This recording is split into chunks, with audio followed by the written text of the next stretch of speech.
बिस्मिल्लाहिर्रहमानिर्रहीम अस्सलाम वालेकुम वरहमतुल्लाहि वबरकातुहू। आपका नई वीडियो के साथ खुशामदीद। मैंने रमज़ान सीरीज़ स्टार्ट की हुई है।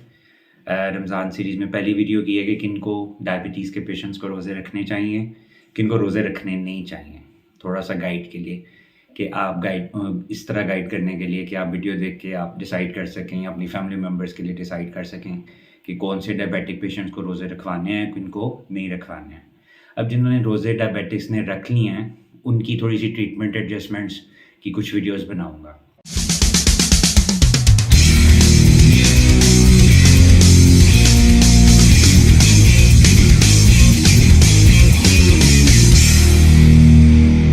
बिस्मिल्लाहिर्रहमानिर्रहीम अस्सलाम वालेकुम वरहमतुल्लाहि वबरकातुहू। आपका नई वीडियो के साथ खुशामदीद। मैंने रमज़ान सीरीज़ स्टार्ट की हुई है। रमज़ान सीरीज़ में पहली वीडियो की है कि किन को डायबिटीज़ के पेशेंट्स को रोज़े रखने चाहिए, किन को रोज़े रखने नहीं चाहिए। थोड़ा सा गाइड के लिए कि आप इस तरह गाइड करने के लिए कि आप वीडियो देख के आप डिसाइड कर सकें, अपनी फैमिली मेम्बर्स के लिए डिसाइड कर सकें कि कौन से डायबिटिक पेशेंट्स को रोज़े रखवाने हैं, किन को नहीं रखवाने हैं। अब जिन्होंने रोज़े डायबिटिक्स ने रख ली हैं उनकी थोड़ी सी ट्रीटमेंट एडजस्टमेंट्स की कुछ वीडियोज़ बनाऊँगा कि आप ख़ुद घर पे एडजस्ट कर सकें उनकी दवाइयों को।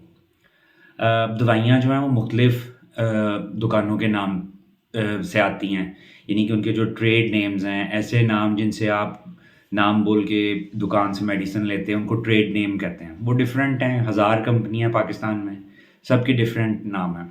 तो मैं वो नाम मेंशन करूँगा जो दवाई का नाम है, उनकी मैं स्पेलिंग आपको बता देता हूँ। आज मैं 2 दवाइयों को डिस्कस करूँगा, एक मेटफॉर्मिन और दूसरी सिटाग्लिप्टिन विल्डाग्लिप्टिन। स्पेलिंग है METFORMIN, मेटफॉर्मिन, और सिटाग्लिप्टिन है SITAGLIPTIN। विल्डाग्लिप्टिन है VILDA, विल्डा GLIPTIN, विल्डाग्लिप्टिन। इसके अलावा टेनालीग्लिप्टिन के नाम से भी पाकिस्तान में अवेलेबल हो गई है ये दवाई। टेनाली GLIPTIN, टेनालीग्लिप्टिन। लीनाग्लिप्टिन के नाम से भी ये मेडिसिन एक आई है, सीटाग्लिप्टिन और विल्डाग्लिप्टिन वाला जो ग्रुप है। लीनाग्लिप्टिन की स्पेलिंग है LINAGLIPTIN। तो ये वो मुख्तलिफ दवाइयाँ हैं जो कि डिफरेंट ट्रेड नेम्स के साथ उनको मेंशन करना ज़रूरी नहीं समझता, क्योंकि जिसने भी ये वीडियो देख के अपनी दवाई एडजस्ट करनी है वो जो दुकान का नाम है गोली का, उसके नीचे ब्रैकेट में उसका दवाई का अपना नाम लिखा होगा, जो मैंने अभी आपको स्पेलिंग्स बताए हैं। तो इनको कैसे एडजस्ट करना है, जो भी ये खा रहा है ग्रुप। अगर खाली मेटफॉर्मिन खा रहा है तो उसकी कोई एडजस्टमेंट रमज़ान में डायबिटिक पेशेंट को करने की ज़रूरत नहीं है। अगर वो दिन में 1 मरतबा खाता है तो वो अफ्तारी के साथ खा ले।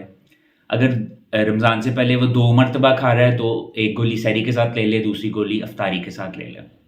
और अगर दिन में 3 मरतबा वो मेटफॉर्मिन ग्रुप की दवाई खा रहा है तो वो ऐसे करे कि एक गोली सुबह वाली जो है वो सहरी के साथ ले ले, दोपहर वाली और रात वाली की जितनी डोज है उनको इकट्ठा करके ऐड करके वो अफ्तारी के साथ ले ले। इस तरह खाली अगर मेटफॉर्मिन वो ले रहा है तो वो अपनी दवाई को एडजस्ट कर सकता है। इसके बाद आ जाती हैं ये जो बाकी मैंने 4 आपको बताए थे DPP-4 इनहिबिटर्स, उनके ग्रुप का नाम है सीटाग्लिप्टिन, विल्डाग्लिप्टिन, टेनालीग्लिप्टिन, लीनाग्लिप्टिन, और एक ट्रेलाग्लिप्टिन के नाम से भी एक एडजस्ट आई है दवाई, वो हफ्ते में 1 दफ़ा लेनी होती है सिर्फ, TRELAGLIPTIN, ट्रेलाग्लिप्टिन। तो ये वाला जो ग्रुप है इसकी भी अगर आप दिन में 1 मरतबा ले लें तो आप अफ्तारी के साथ ले लें इस ग्रुप की दवाई को। 2 मरतबा ले रहे हैं तो एक सहरी के साथ ले लें, एक अफ्तारी के साथ ले लें। तो ये दिन में मैक्सिमम 2 मरतबा ही दी जाती हैं इस ग्रुप की दवाइयाँ। मेटफॉर्मिन दिन में 3 मरतबा भी बाज़ लोग लेते हैं, लेकिन ये जो अभी मैंने 4 नाम आपको बताए हैं, सीटाग्लिप्टिन, विल्डाग्लिप्टिन, टेनालीग्लिप्टिन, लीनाग्लिप्टिन और ट्रेलाग्लिप्टिन, इनमें सीटाग्लिप्टिन, विल्डाग्लिप्टिन जो है वो दिन में 2 मरतबा मैक्सिमम दी जाती है। टेनालीग्लिप्टिन और लीनाग्लिप्टिन दिन में 1 मरतबा मैक्सिमम दी जाती है। तो जो ट्रैलाग्लिप्टिन है वो हफ्ते में एक दफ़ा दी जाती है। तो सीटाग्लिप्टिन विल्टाग्लिप्टिन जो दिन में 2 बार ले रहा है वो एक सहरी के साथ ले ले, दूसरी डोज अफ्तारी के साथ ले ले। टेनालीग्लिप्टिन और लीनाग्लिप्टिन दिन में एक दफ़ा ही ली जाती है, तो वो आप अफ्तारी के साथ ले लें अगर दिन में एक दफ़ा ले रहे हैं पहले तो। और जो ट्रैलाग्लिप्टिन है वो तो वीक में एक दफ़ा लेनी है, तो वो आपने उसी तरह ही वीक में एक दफ़ा लेनी है।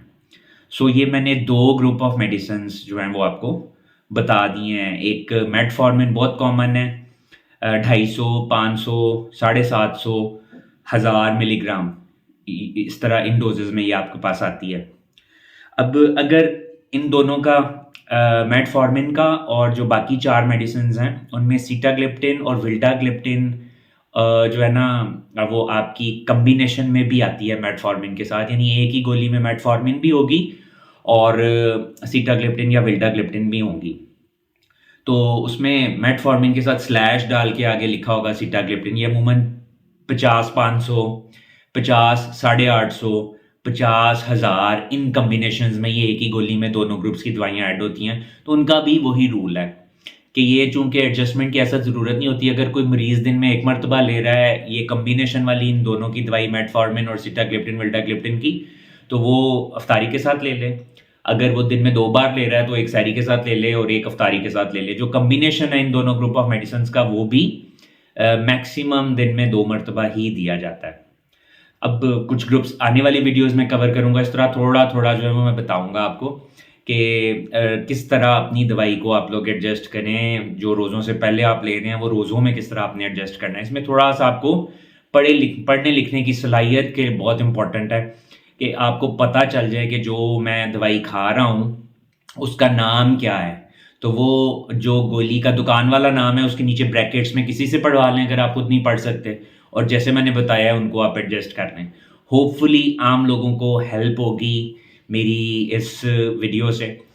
जिन्होंने चैनल सब्सक्राइब नहीं किया सब्सक्राइब करें, लाइक करें, शेयर करें, कमेंट करें। एक वीडियो पे आया था कि थायराइड सीरीज़ को कवर करें, तो मैं थोड़ा सा रमज़ान चूँकि आ रहा है तो डायबिटिक्स किस तरह रमज़ान में उनको डिफरेंट जो गाइडेंस की चीज़ें होती हैं वो मैं कवर एक दफ़ा कर लूँ, फिर थायराइड सीरीज़ इंशाल्लाह शुरू करेंगे। बहुत शुक्रिया, अपना ख्याल रखें।